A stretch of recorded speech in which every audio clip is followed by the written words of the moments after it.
Imagine for a minute. You're in a church. There's a marriage. Catholic bishops on one side and Protestant priests on the other. In the middle are the two most powerful people in the world, Frederick the Great and Maria Theresa, the two halves of the German world uniting under one line. And you know it's just the beginning of years of conflict to come. In case you don't know who Frederick the Great is, he was born January 24th, 1712. His father was the soldier king of Prussia, and Frederick before him. He spent his entire reign building the best infantry the world has ever seen, making new recruitment systems, and making it so that Prussia had a military the size of France, despite being only a fourth of the size. From a very young age, Frederick showed great promise in the field of the military, and he was very good at arts, science, and things of that sort, which was literally and figuratively beaten out of him by his father so that he would be this hyper masculine man. Despite being so important, most people don't know much about Maria Theresa. She was born May 13th, 1717. Her father was the Holy Roman Emperor of the Holy Roman Empire. She was the heir to the Austrian throne. Most people in the Holy Roman Empire disliked her, as she was a woman who was going to take the throne. And in a time like this, everybody despised that. Her father had to spend most of the last of his reign convincing everybody to allow her to be queen, and the moment she took power, everybody immediately went against that.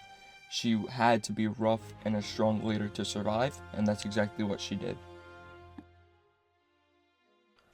In our own world, there was a possibility that Frederick the Great and Maria Theresa married. When he was looking for a bride, she was one of the first options, but due to a number of factors, that just didn't work out.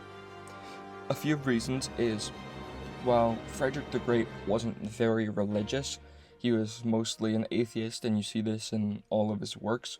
He was considered a Calvinist because Prussia was Calvinist, and to maintain his position, he just went along with it, while Maria Theresa was Catholic. Another one was Frederick the Great is certainly gay, based on all of the available knowledge we have of him and who his lovers were.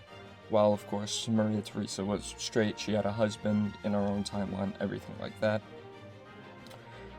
Another difference is Prussia and Austria. You know, they weren't big rivals, as up to this point, Prussia hadn't been a major state, so its rival wouldn't be with a major power, but they definitely didn't like each other, because Prussia hated being part of the Holy Roman Empire, and Austria led the Holy Roman Empire.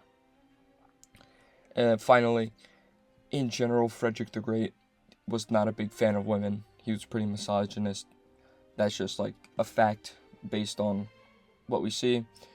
So him and a woman working together is not the most likely thing.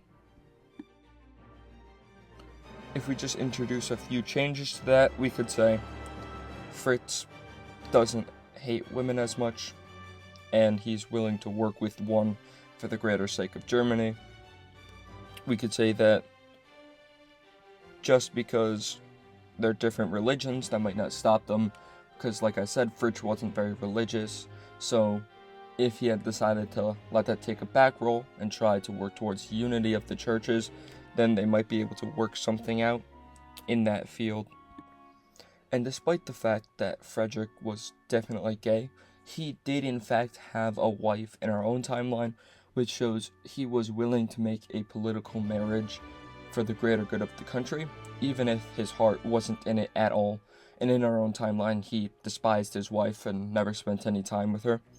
But we could see him entering a political marriage with Maria Theresa just for the benefits it would bring to the nations.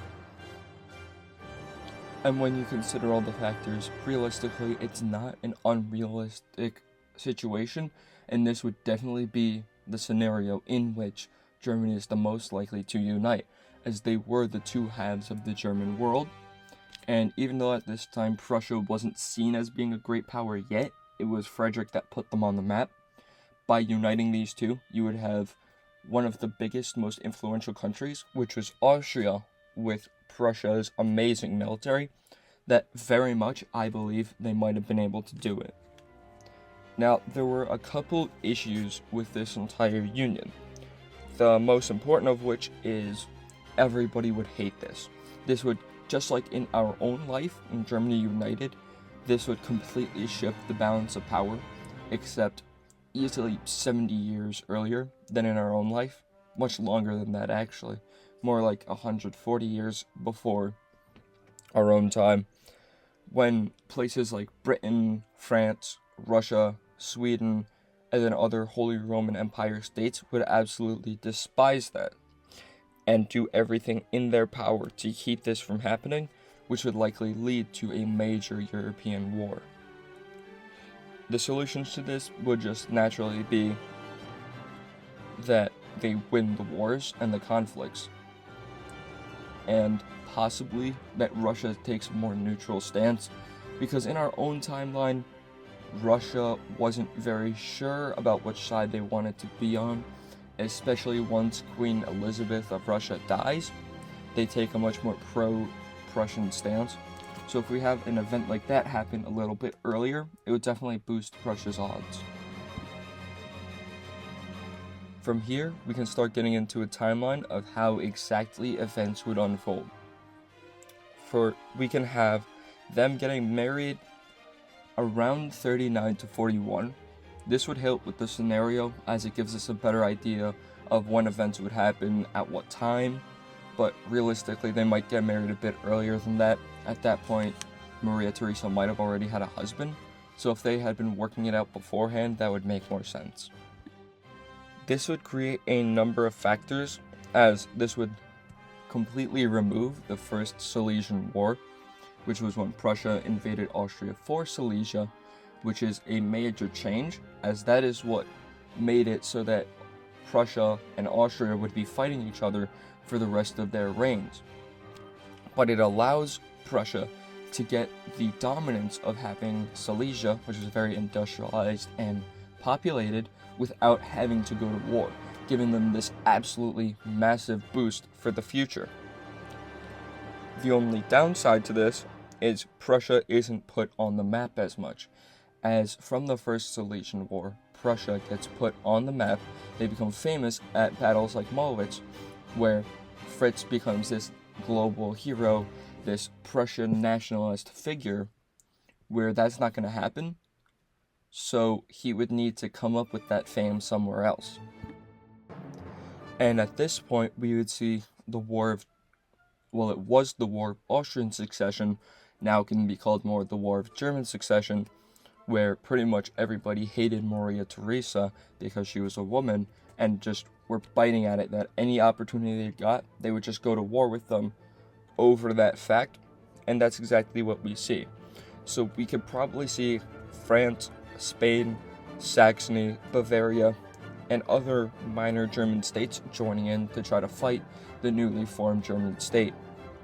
In addition, we could probably see Russia would be very confused on their stance, not being official for or against Germany, while nations like the UK, the Dutch, and the Swedish would be very upset about this and be full support of the side trying to take down Germany, especially the United Kingdom, because their entire foreign policy was maintaining the status quo in Europe, and this is going to completely throw that out of balance. From here, we could see a battle like Mollwitz against the French with Fritz, where he learns those same skills against a vastly more numerous enemy and perhaps puts himself on the map more in an engagement like this. We could also say that by around 1742, in our own timeline, a similar coalition had begun to collapse and was trying to reach Vienna, but didn't. Perhaps we could say Fritz wins one or two major battles while they're trying to advance to Vienna, and is able to completely push them back and end the First War of German Succession with gains in Saxony, some gains in Bavaria, maybe controlling more minor German states, and in general just consolidating the nation better. In the short time of peace they have before the next major war, we would likely see Frederick making massive cavalry reforms, which is something that we saw in our own timeline, as after he saw the cavalry in use by Prussia, it was very subpar, and he worked for a very long time to fix that. And we might be able to see the same thing in Austria, where now they have access to the Prussian military, that they can base their own military off the Prussian military and fix that so that their infantry is way better and is going to be able to perform much superior to their own timeline much earlier than they did in real life. We could probably see something like a second Germanic war, parallel to the Second Silesian War, break out around this time. It would probably include nations like Saxony, Sweden, France, Poland, Russia, and the UK, either indirectly or slightly. I'm not sure how much they would want to get involved in a land war in Europe, as that's not really their forte. They preferred fighting in colonies or on the sea, but they have a colony right next to Prussia, so it's debatable how much they'd want to get involved. At this point, we would see very early on in the war, Charles of Lorraine from Austria would be going over to fight France. The only issue with France would be King Louis XV would fall ill around this time, so Charles of Lorraine is able to leave France alone and go back to the east where there's heavier fighting, which is going to greatly bolster their war effort. And we can of course see Frederick just pushing around Saxony a bit, as Saxony would have no possible way to defeat Prussia, let alone Prussia and Austria, so they would definitely have many issues. And similar to our own timeline, where Austria was very good at launching guerrilla campaigns against Prussia around this time, we could probably see that redirected over to a bit more in Poland and in Bavaria, where they're just absolutely ravaging supply lines. And around this time, we could probably see the Holy Roman Emperor dying, as well as that also happened around this time. And here we have the possibility where either Frederick or Maria Theresa could become Holy Roman Emperor in a kind of coup, as they're at war with much of the electorates, so they would just be able to declare themselves Holy Roman Emperor. Now, Frederick likely would have issues with this, as he is of course not Catholic. He would have to convert and able to be Holy Roman Emperor, but that would greatly ostracize himself from all of Prussia, so likely would not be the best decision. If possibly he could change the rules or just completely coup it so that Maria Theresa becomes the official Holy Roman Emperor, this is going to give them much greater control, but might make Germanic states hate them much more. And after Austria having done a lot of damage to Bavaria, we could likely see them surrendering about this time. Prussia would also be able to go into Poland by themselves and do a lot of damage, as the Polish military around this time specifically was practically non-existent. But we can see the Russian troops who have finally organized getting much closer to the front line against Prussia and Austria. So this offensive battle, just quick, out of nowhere against Poland, is much Fritz's style before they can be reinforced by the Russians. And around this time, Charles of Lorraine would probably be reaching the east and around Silesia, so he could go join Frederick in Poland.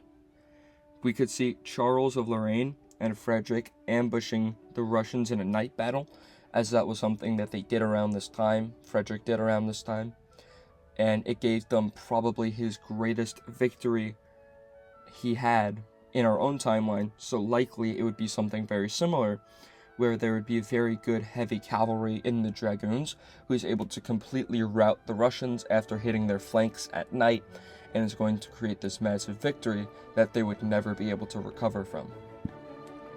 And with that, we could see Warsaw taken by the new German state. This would make a peace deal where Saxony is likely going to be mostly unified at this point, as they've just taken a beating twice now and been consolidated more twice, so they're likely not going to be very much left, if at all. And Bavaria would also have the same process done to it. Poland, major swaths of it in the west would probably be taken, almost definitely be taken, as the two halves of Prussia unite by taking the Polish corridor and likely stretching it a bit more, as we see Fritz trying to do that and successfully doing that time and time again. This might help Germany enter a minor golden age, where science, art, and philosophy is greatly improved, as those are all things that Fritz loved and made sure to emphasize in times of peace. We could also see major advancements in formations and infantry tactics, allowing them to quicker readjust themselves, go over rockier terrain, and the introductions of snare drums, as they're louder than a human voice, to command militaries in the Prussian army and Austrian army, as well as general improvements to the Austrian army as well. And around this time, we might see an alternate 7 Years' War happening, where of course it would be named something else, as it likely wouldn't be 7 years the same as our life, but with similar things. We might see the UK, France, Russia, Sweden, and the remaining Germanic states, as well as the rest of Poland, declaring war on the new German state.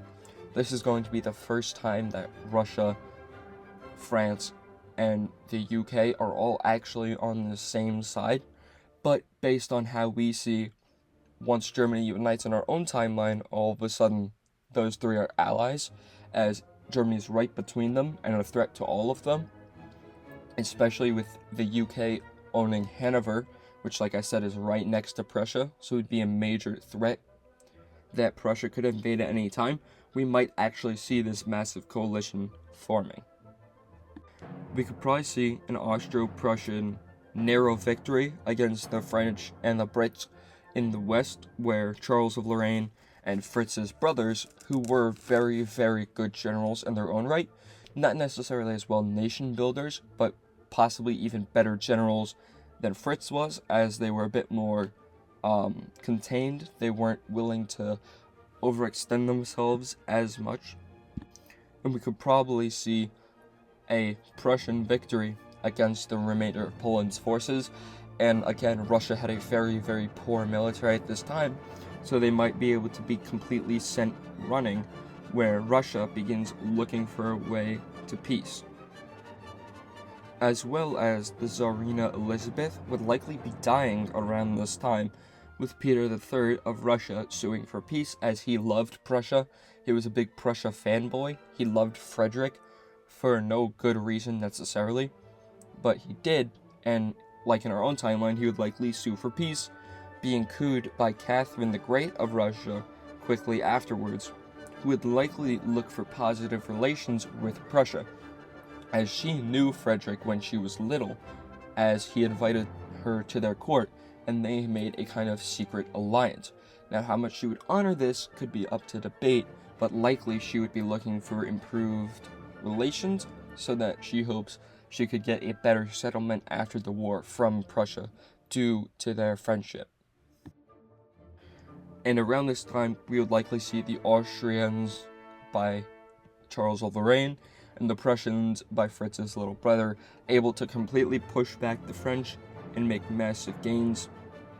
Brits would have their doubt about the war, as they don't like the French, and we would likely see around this time a major butting of heads between the two powers. And it depends on exactly how the German unification happened, but if they're extremely united, then it would be a much easier time for them attacking the enemy as opposed to the enemy attacking them, as they have one or two nations to manage. If Fritz gets an idea, he can just go out and do it, since he's the king of Prussia and the general of Prussia. If he says, I want to attack the Russians now, he just does that. And Charles of Lorraine, in a similar faction, is a major general for Austria, and if he decides, I want to attack the French now, he can just do that. By having the forces mostly separated into two separate fronts, with the Prussians on the east and the Austrians on the west, you have them able to completely act independently and quickly respond, whereas the French, Brits, Russian, Poles, Swedish all need to coordinate between them, making them have a very big, slow army. And due to disagreements with the French, you might see the British actually leaving the war around this time, similar to what Russia did in our own timeline, where they had issues with Austria, so they left, and at this point they'd likely been fighting for years, and those differences between Britain and France would likely become too strong, and Britain would force to leave.